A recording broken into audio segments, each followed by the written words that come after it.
Okay, I'm having troubles with my images not crimping correctly.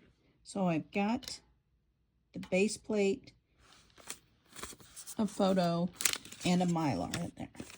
This is what they're doing. And I've got it set to A. And then,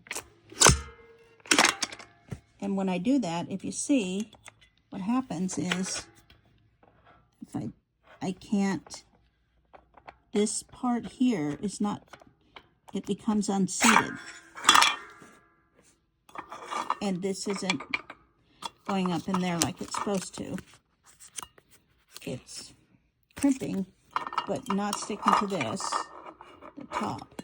And then the top is getting stuck on that. So what am I doing wrong? So I have new details. So this came out.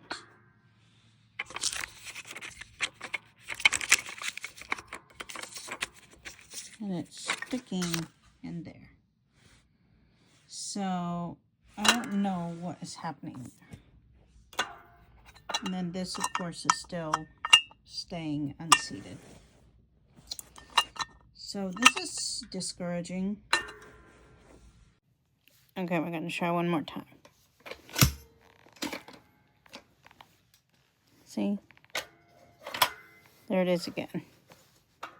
So